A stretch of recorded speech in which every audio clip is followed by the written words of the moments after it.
உலகத்தானுக்கும் நமக்கு வித்தியாசம் வேணும். சரீர பிரகாரமும் வேணும், ஆவிக்குரிய பிரகாரமாகவும் கண்டிப்பா வேறு பிரிக்கப்பட்டவர்கள். கர்த்தருக்கு பயந்தா மட்டும் போதாது. நான் கர்த்தருக்கு பயந்தவன், நான் கர்த்தருக்கு பயந்தவள், நான் நல்ல உபவாசம் பண்ணுவேன், நான் நல்ல ஜெபம் பண்ணுவேன், கர்த்தருக்காக காணிக்கை கொடுப்பேன், நான் அப்படி நான் இப்படி எது சொன்னாலும் உங்களிடத்தில் பழைய காரியங்கள், நீங்கள் விட்டு வந்த அசுத்தங்கள், அருவருப்புகள் உங்களிடத்தில் காணப்படுமா என்பதை நாம் இன்னைக்கு நாட்கள்ல ஆராயப்போம். Praise the Lord. கர்த்தருடைய பிள்ளைகள் எல்லாரும் எப்படி இருக்கீங்களா? நல்லா இருக்கிறீங்களா? கர்த்தர் இன்னைக்கு கொடுக்கிற வேத வசனம், கர்த்தர் இந்த நாட்களிலே கேட்கிறார், நீ எந்த ஜாதி? மனசு உலக பிரகாரமா சொல்லுவாங்க, ஜாதி பார்க்க கூடாதுன்னு சொல்லுவாங்க, அப்படிதானா? ஜாதி பார்க்க கூடாதுதான். ஆனா பைபிள்ல இன்னைக்கு நம்ம ஆண்டவர் கொடுக்கிற வார்த்தை, நீ எந்த ஜாதியில இருக்கிற அப்படிங்கறத கர்த்தர் கொடுக்கிறார். சரி, நீ எந்த ஜாதி? என்னாகமம் 23ஆம் அதிகாரம் 9வது வசனம். என்னாகமம் 23ஆம் அதிகாரம் 9வது வசனத்தினுடைய பின்பகுதியை நான் வாசிக்கிறேன். அந்த ஜனங்கள் ஜாதிகளோட கலவாமல் தனியே வாசமாயிருப்பார்கள். கர்த்தருடைய பிள்ளைகளை இந்த நாட்களில் கர்த்தர் கொடுக்கிற வார்த்தை, எந்த ஜாதி? யாரு தனியே வாசமாயிருப்பார்கள்? மற்றவர்களுடைய கலக்காம யாரு தனியே வாசமாயிருப்பார்கள்? அது எந்த ஜாதி?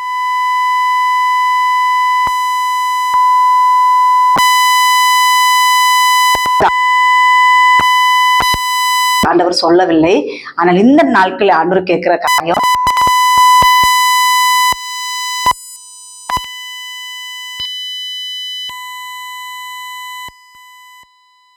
சொல்லப்படி அந்த ஜனங்கள், அந்த ஜாதிகள் யாரா?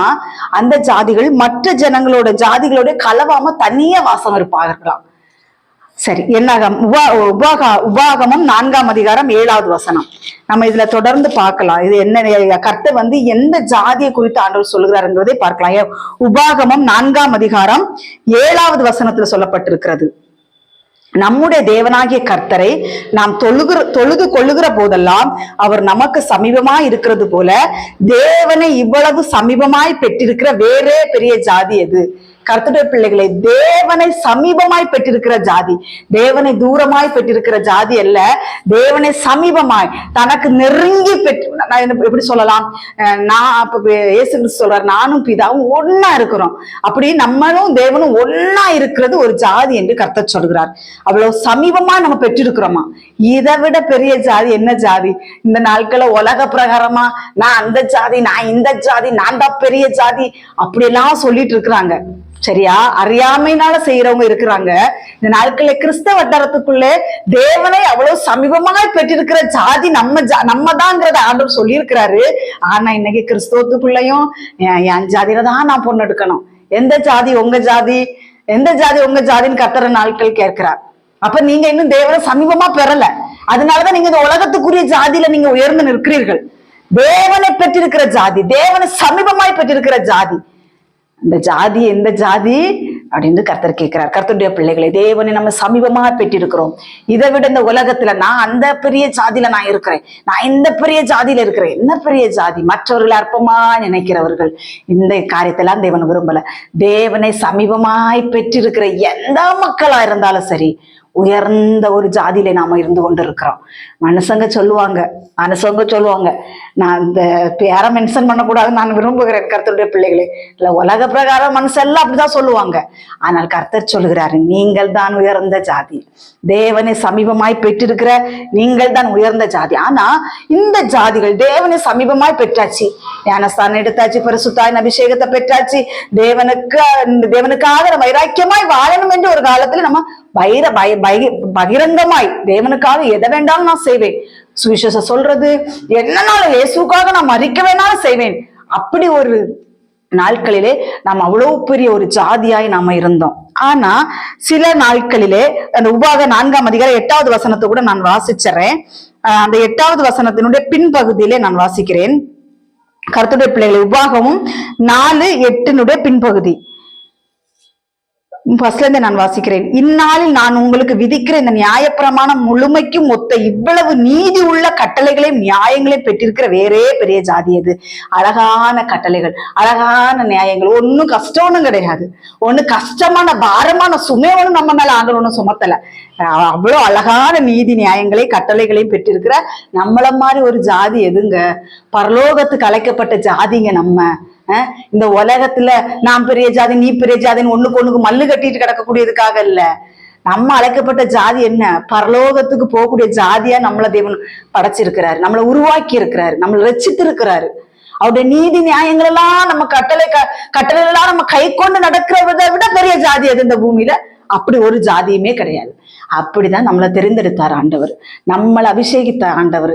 சரியா? நம்மளை அவருடைய ஜாதியாய், நீதி நியாயங்களை பெற்றிருக்கிற ஜாதியாய், தேவனை இவ்வளவு சமீபமாய் பெற்றிருக்கிற ஜாதியாய் நம்மளை மாற்றினதுக்கு அப்புறம் எதுக்கு ஜாதி சண்டை வருது சபைக்குள்ள? என் ஜாதியில தான் நான் பொண்ணு எடுப்பேன், என் ஜாதியில தான் நான் பையன் எடுப்பேன், எதுக்கு இந்த ஜாதி சண்டைகள் எல்லாம் வந்துட்டு இருக்குது? இதெல்லாம் தேவனுக்கு பிரியமில்லாத காரியம் இல்லையா? நம்ம எல்லாரும் ஒரே ஜாதி, கிறிஸ்துவுக்குள் இருக்கிற நாம் எல்லாரும் ஒரே ஜாதி, தேவனை சமீபமாய் பெற்றிருக்கிற ஜாதி நாம, நீதி நியாயங்களை நமக்கு கை கொண்டு நடக்கிற ஒரு ஜாதி நம்ம. பரலோக ராஜ்யத்துக்கு நம்மளை அழைத்திருக்கிறார் தேவன். நம்ம பரலோக ராஜ்யத்தின் ஜாதிகள். இந்த பூமிக்குரிய ஜாதிகள் எல்லாம் குப்பை, அது மனுஷனா கொண்டு வந்த ஜாதி. நான் பெரிய ஜாதி, நீ பெரிய ஜாதி, நான் கீழ்ந்த ஜாதி, இதெல்லாம் மனுஷனா உருவாக்கிக்கிட்ட ஜாதிகள். இது தேவன் விரும்புகிற காரியங்கள் அல்ல.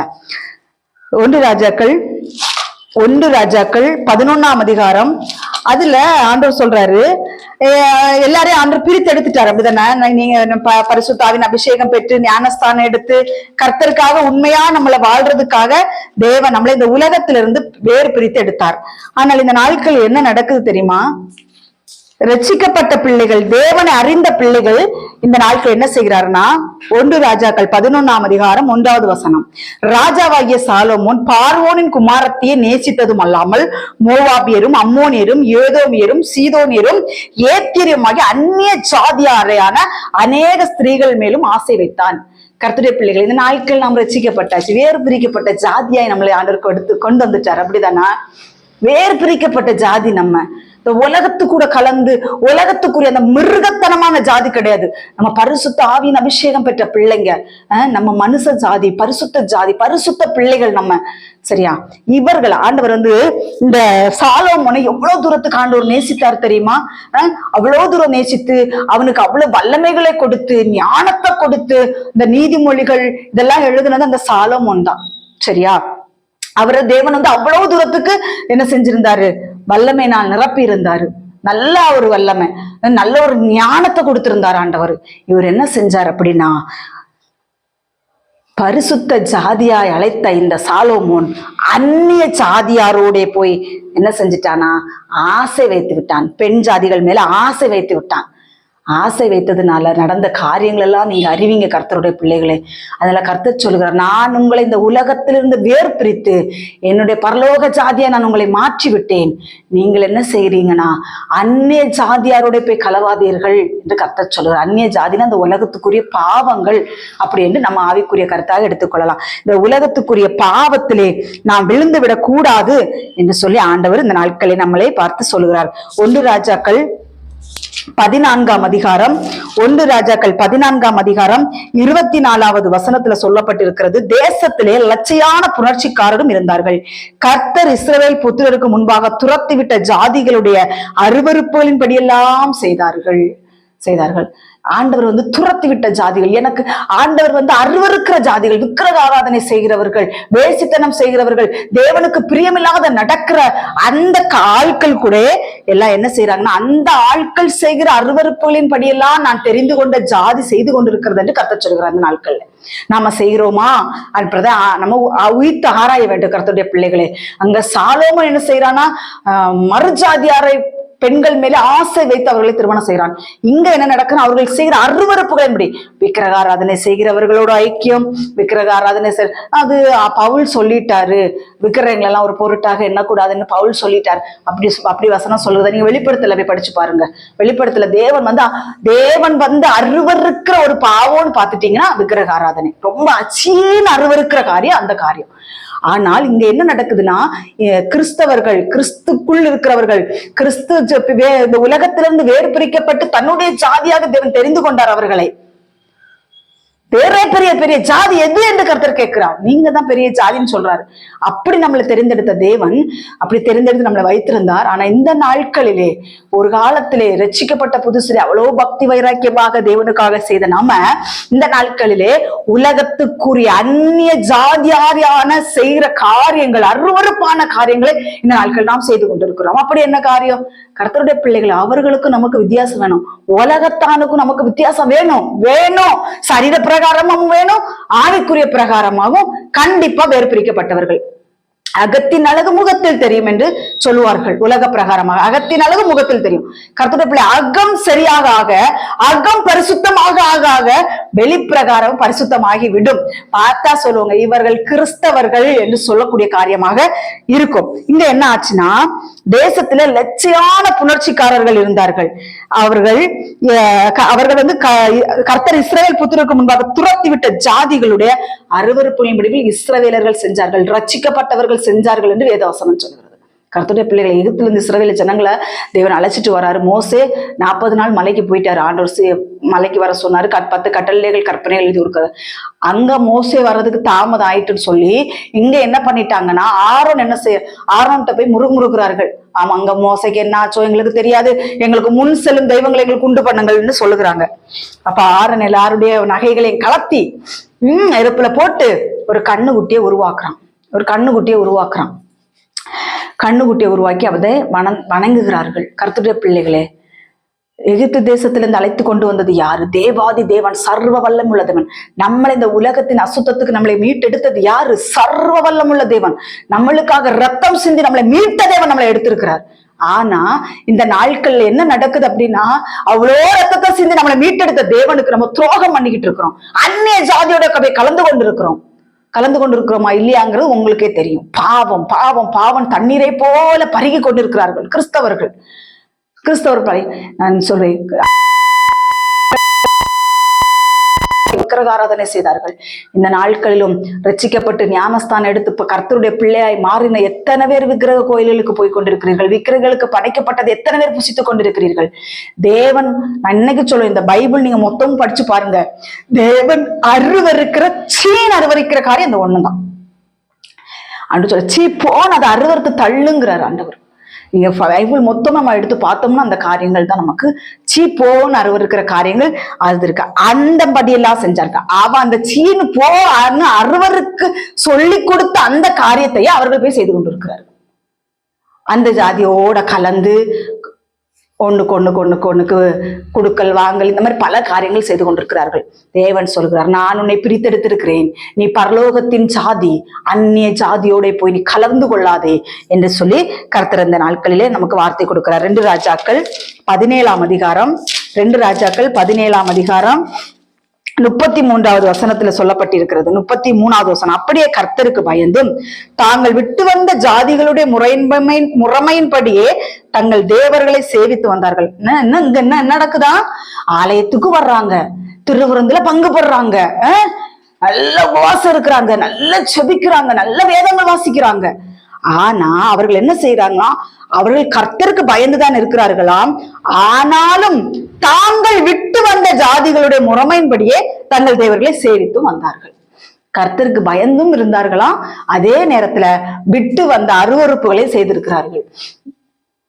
ஆண்டவர் சரி, இதெல்லாம் பழைய ஏற்பாடுன்னு ஒருவேளை நீங்க சொல்லலாம்.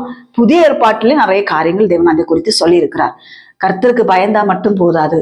நான் கர்த்தருக்கு பயந்தவன், நான் கர்த்தருக்கு பயந்தவள், நான் நல்ல உபவாசம் பண்ணுவேன், நான் நல்ல ஜெபம் பண்ணுவேன், கர்த்தருக்காக காணிக்கை கொடுப்பேன், நான் அப்படி நான் இப்படி எது சொன்னாலும் உங்களிடத்தில் பழைய காரியங்கள், நீங்கள் விட்டு வந்த அசுத்தங்கள், அருவருப்புகள் உங்களிடத்தில் காணப்படுமா என்பதை நாம் இன்னைக்கு நாட்கள்ல ஆராய போகிறோம். எந்தெந்த காரியங்கள் விட்டு வந்த காரியங்கள், எந்தெந்த காரியங்கள் நம்ம இப்போ விக்கிரக ஆராதனை செய்து கொண்டிருந்திருப்போம். கர்த்தர் நம்மளை ரட்சித்திருப்பார்.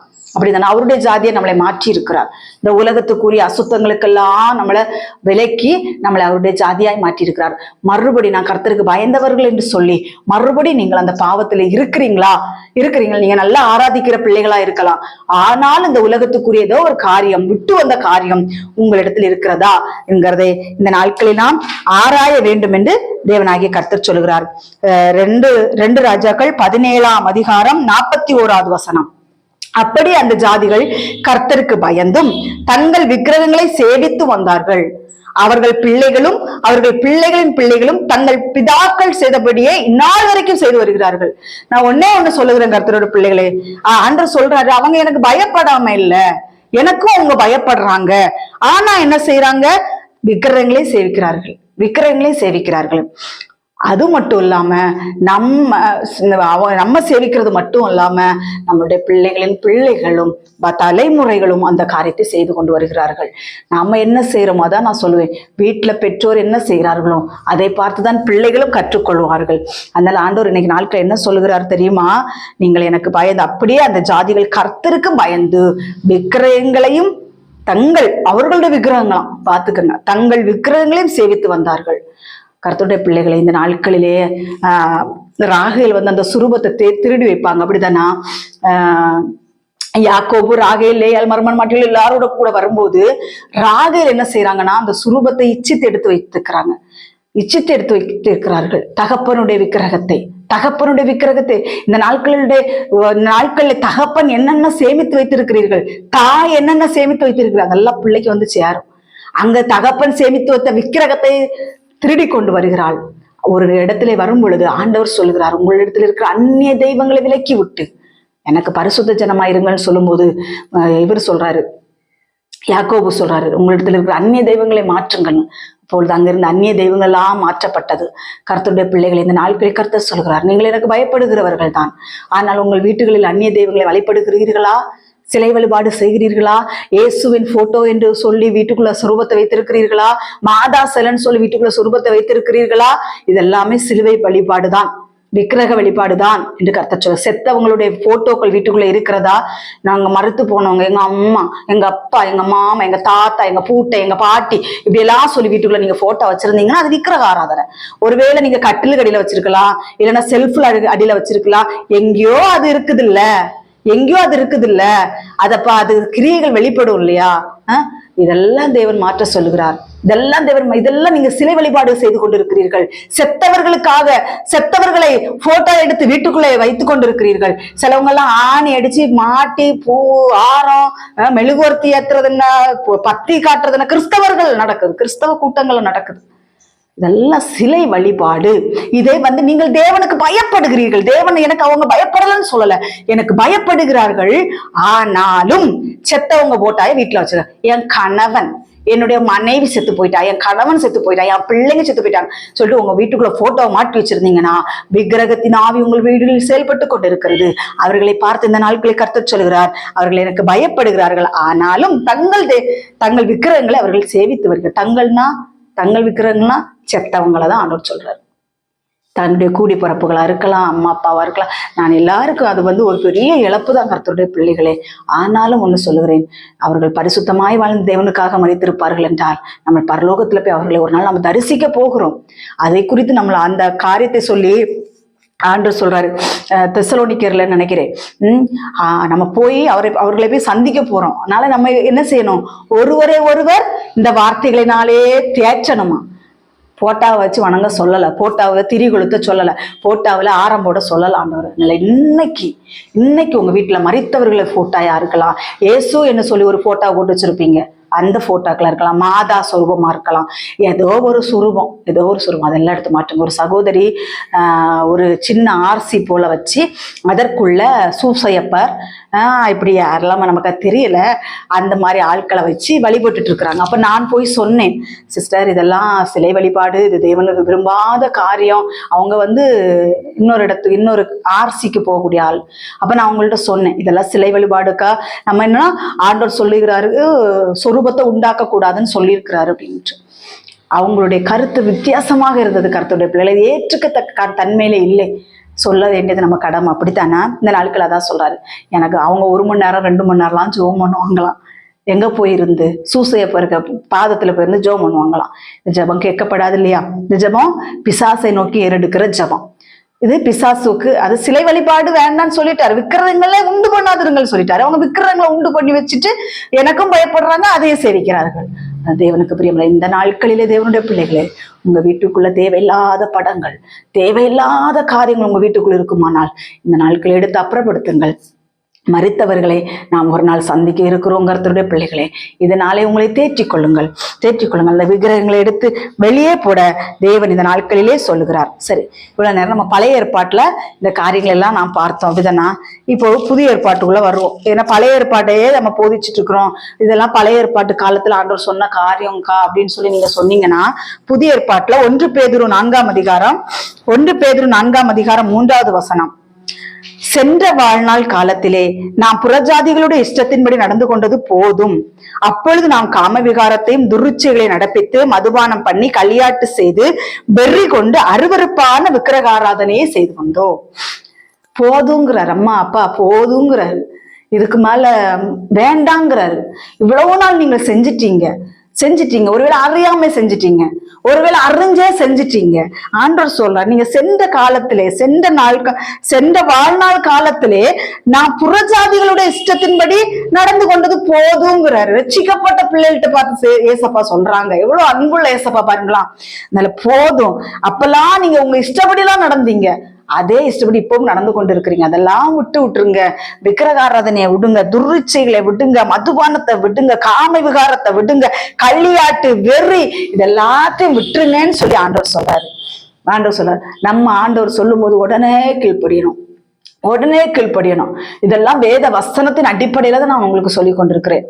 வேதத்துல கொடுக்கப்பட்டிருக்கிற நான் கர்த்தருக்கு பயப்படுகிறேன் சிஸ்டர் அப்படின்னு சொல்லிக்கிட்டு நீ வீட்டுல சிலை வழிபாடு செஞ்சினா அது விக்கிரக ஆராதனையாய் மாறி போய்விடும் என்று கர்த்தர் சொல்லுகிறார். எபேசியர் 4ஆம் அதிகாரம் 17வது வசனத்திலே, ஆதலால் கர்த்தருக்குள் நான் உங்களுக்கு சாட்சியாக சொல்லி எச்சரிக்கிறது என்னவெனில், மற்ற புறஜாதிகள் தங்கள் வீணான சிந்தையிலே நடக்கிறது போல நீங்கள் இன்னும் நடவாமல் இருங்கள்.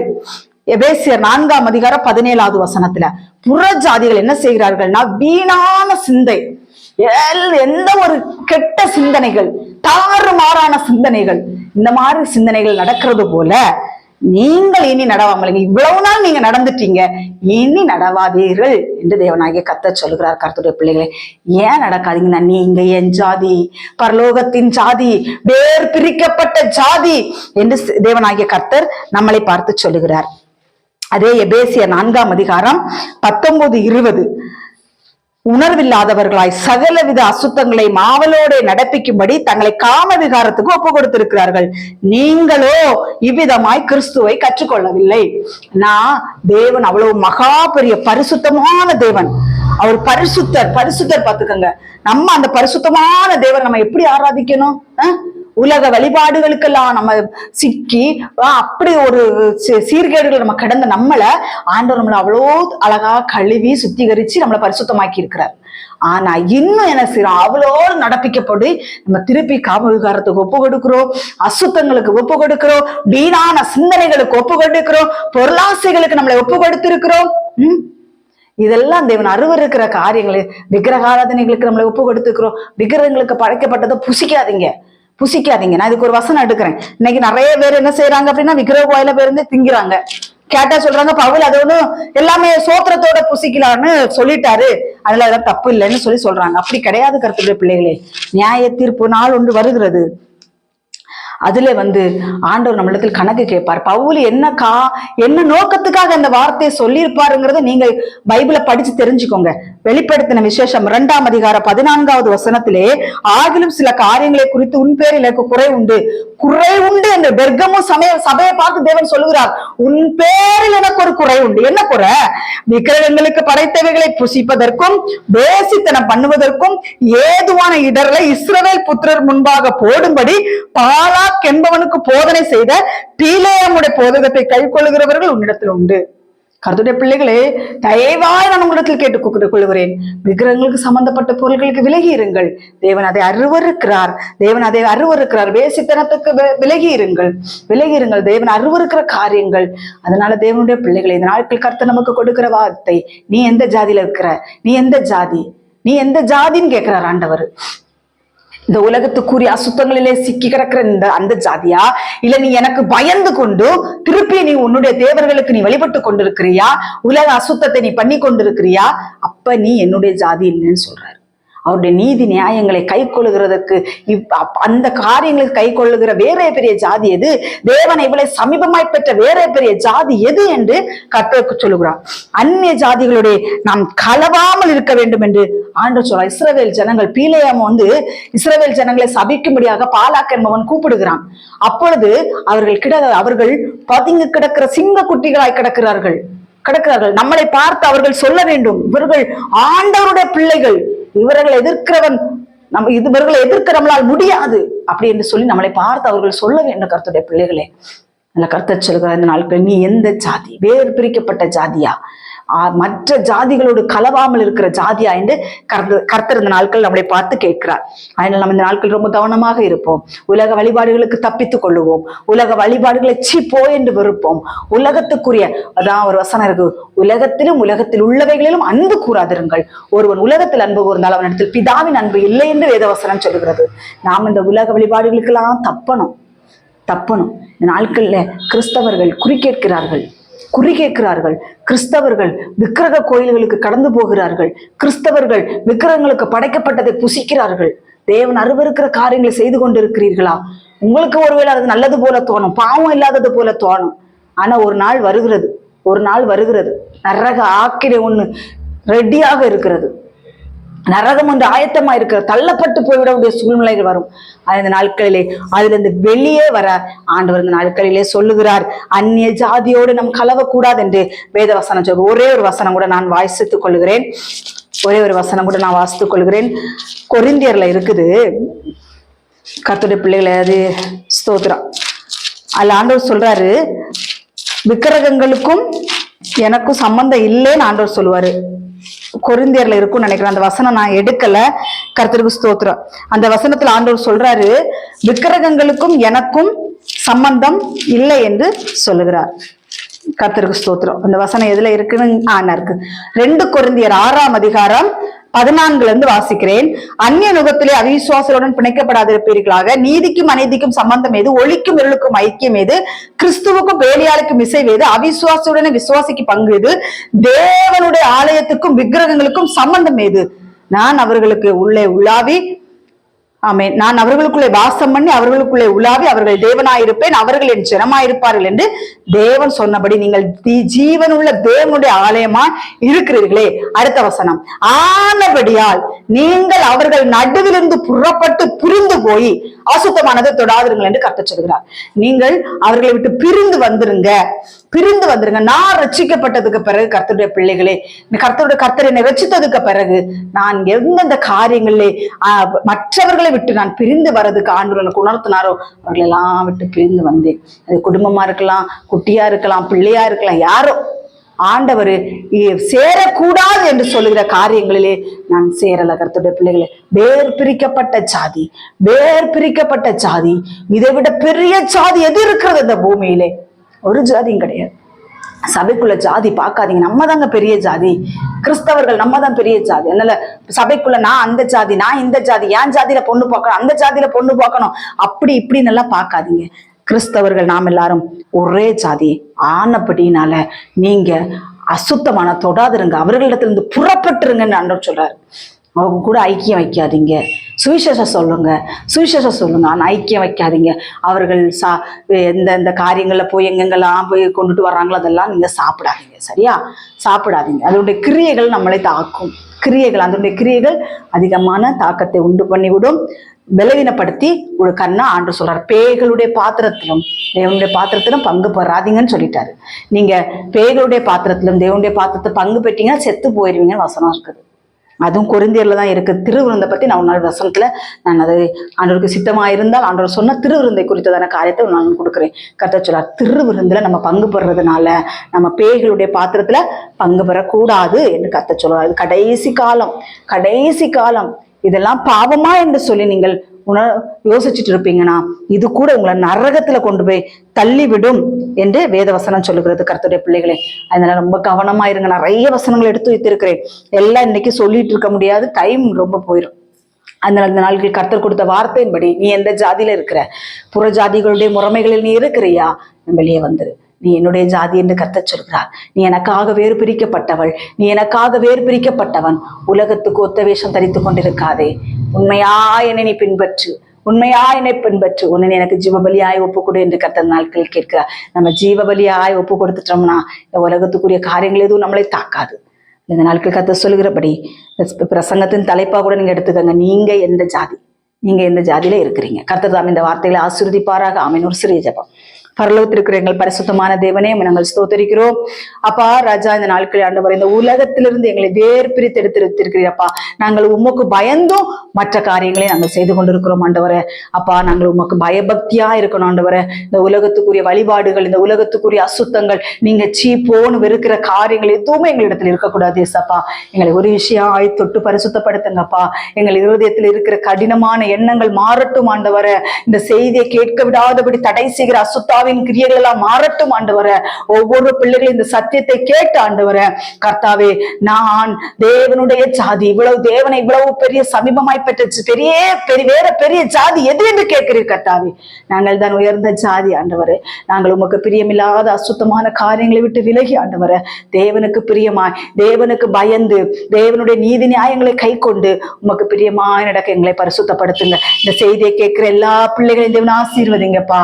ஒவ்வொரு பிள்ளைகளுடைய சத்தியத்தின்படி நடக்க தேவன் உதவி செய்யுங்க, ஆசீர்வதிங்க. துதிகன மகிமையில அப்பாவுக்கே செலுத்துகிறோம். இயேசு கிறிஸ்துவின் மூலம் ஜெபிக்கிறோம் பிதாவே. ஆமென், ஆமென், ஆமென். கர்த்தர் தாமே உங்கள் அனைவரையும் ஆசீர்வதிப்பாராக. ஆமென். ஸ்தோத்திரம்.